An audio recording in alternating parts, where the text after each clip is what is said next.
हाय, मैं हूं Jasmine Patel. Welcome back to the world of stories. ये एक छोटे से टाउन की लड़की की रियल स्टोरी है। इस लड़की को बचपन से ही स्टोरीज लिखना बहुत पसंद था।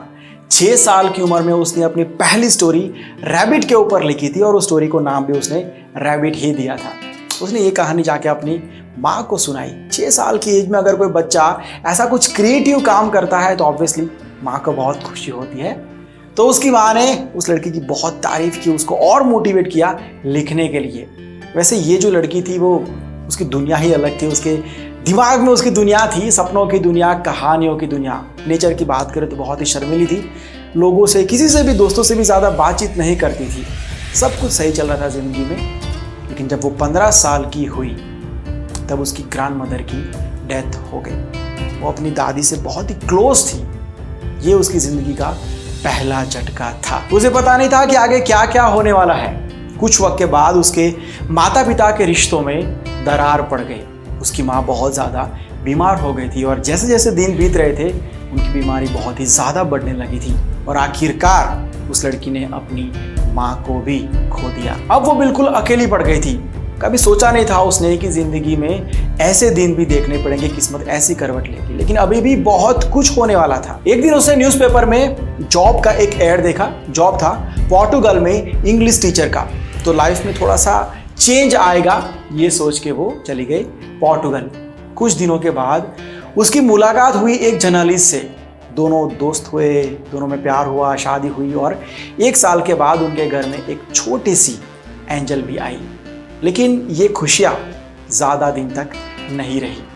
हस्बैंड वाइफ में क्लैशिश होने लगे और वो लड़की डोमेस्टिक वायलेंस का शिकार हुई और हस्बैंड ने उसको घर से निकाल दिया। हाथ में एक छोटी सी बच्ची को लेकर, ना कोई जॉब, ना कोई बैंक बैलेंस, ना कोई घर, ना कोई परिवार। लाइफ ऐसे मोड़ पर आ जाएगी कभी सोचा नहीं था उसने।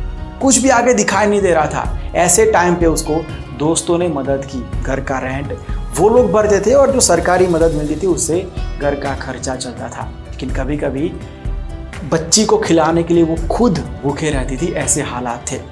जैसे तैसे करके दिन कट रहे थे उसके। लेकिन अब उसे लगने लगा था कि मैं बहुत ही बड़ी फेलियर हूँ। मेरी लाइफ में आज तक सब कुछ बुरा ही हुआ है और आगे भी बुरा ही होगा। मेरी किस्मत ही ऐसी है। कभी कभी सुसाइड करने का ख्याल भी उसे आता था। लेकिन जब उस छोटी की बच्ची पर नज़र पड़ती थी तो ख्याल आता था कि जो कुछ भी हो रहा है या हुआ है इसमें इस नन्ही सी जान की क्या गलती है। फिर एक दिन उसने सोचा कि जो कुछ भी हो रहा है उसके ऊपर मेरा कंट्रोल तो है ही नहीं। तो उसे बार बार सोचने से या फिर बैठ के रोते रहने से ये सब कुछ बदलने वाला नहीं है। उसने डिसाइड किया कि मुझे वो काम फिर से शुरू करना चाहिए जो मुझे अच्छी तरीके से आता है, जिसमें मेरी मास्टरी है। वो काम था काल्पनिक कहानियाँ लिखना। उसने अपने आंसू पोंछे और फिर लिखना शुरू किया। घर पे उस छोटी सी बच्ची को सुला के वो पास के एक कैफे में जाती है और वहाँ जाकर सिर्फ कॉफ़ी ऑर्डर करती ताकि उसे एटलीस्ट वहाँ पर बैठने दिया जाए। ऐसे करके उन्होंने अपनी नॉवेल के पहले 3 चैप्टर्स लिख दिए और फिर पब्लिशर्स को भेजना शुरू किया इस उम्मीद के साथ कि कुछ चेंज आएगा। लेकिन एक के बाद एक सब ने उसको रिजेक्ट कर दिया। किसी को भी उनका काम पसंद नहीं आ रहा था। बार बार रिजेक्ट होने की वजह से उन्हें खुद भी अब लगने लगा था कि शायद मेरा काम ही अच्छा नहीं है। भले ही मैंने मेरा 100% दिया है लेकिन मेरे काम में वो बात नहीं है। लेकिन ब्लूम्सबरी पब्लिशिंग कंपनी ने थोड़ा सा इंटरेस्ट दिखाया और वो लोग कहानी को सुनने को तैयार हुए। और नसीब देखो, उस दिन उस पब्लिशर की 8 साल की छोटी सी लड़की भी वहाँ पर मौजूद थी। उसे बड़ा मज़ा आया इस कहानी में। उसने कहा कि आगे के चैप्टर्स कब लिखोगे आप। तो ये देख के पब्लिशर को लगा कि शायद बच्चों को ये कहानियाँ अच्छी लगेगी।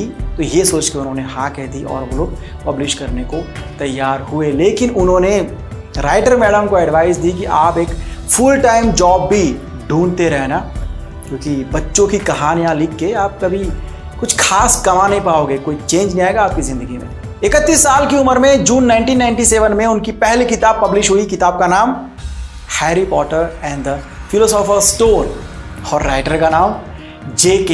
रॉलिंग। पहले सिर्फ 1000 कॉपीज़ ही प्रिंट की गई थी, लेकिन 1000 कॉपीज़ जैसे ही मार्केट में रखी गई, लोगों ने पढ़ना शुरू किया तो डिमांड बहुत ज़्यादा बढ़ गई थी और फिर कॉपीज़ प्रिंट होने लगी, बिकती गई। 5 महीने के बाद उस बुक को नेस्ले स्मार्टिस्ट बुक प्राइज अवार्ड मिला। ये बुक दुनिया की बेस्ट सेलिंग बुक्स के लिस्ट में शामिल हो गई थी। कुछ वक्त पहले उनके पास खाने के पैसे नहीं थे, सुसाइड करने के ख्याल आते थे, कुछ भी नहीं दिखाई दे रहा था। वो जेके रोलिंग अब दुनिया के बेस्ट राइटर्स में गिने जाने लगे थे। उसके बाद एक उनकी 7 किताबें आई, 450 मिलियन से ज़्यादा कॉपीज बिक चुकी थी। 2004 में फोर्ब्स मैगजीन ने बताया कि जेके रोलिंग दुनिया की पहली ऐसी शख्सियत है जो किताबें लिख के बिलियनर बनी है। जेके रोलिंग को किस्मत ने हर तरीके से आजमा लिया था, लेकिन वो जो कुछ भी डिजर्व करती थी उन्हें मिला। आज वो बहुत ही सक्सेसफुल है, नेम फेम मनी सब कुछ है, लेकिन वो अपने बुरे दिनों को, बुरे हालातों को अभी भी नहीं भूले हैं। उन्होंने अपनी कमाई का बहुत ही बड़ा हिस्सा चैरिटी में दे दिया है और उसकी वजह से ही उनका जो बिलियनर का स्टेटस था वो भी उन्होंने खो दिया है। But moral of the video is, आपकी मेहनत कभी भी बेकार नहीं जाती है। हाँ, आपकी मेहनत का फल आपको कब मिलेगा ये कोई नहीं बता सकता है, लेकिन फल मिलेगा ये बात तय है। हो गए देन, आज की बात यही तक रखते हैं। उम्मीद करता हूं कि आपको ये वीडियो पसंद आया होगा। अगर पसंद आया है तो अपने दोस्तों के साथ ज़्यादा शेयर ज़रूर करना। अगर मुझसे कुछ कहना है तो ये मेरा इंस्टाग्राम आईडी है, लिंक आपको डिस्क्रिप्शन में दिया हुआ है। अगर इस वीडियो को फेसबुक पर देख रहे हो तो पेज को लाइक कर दीजिए, यूट्यूब पर देख रहे हो तो सब्सक्राइब कर दीजिए। कॉलिंग कोड आपको मिल गया होगा, डिस्क्रिप्शन में नंबर दिया हुआ है, मैसेज ड्रॉप कर दीजिए। मैं मिलता हूँ बहुत जल्द एक नई वीडियो के साथ, एक नए सब्जेक्ट के साथ। Bye, take care and see you soon.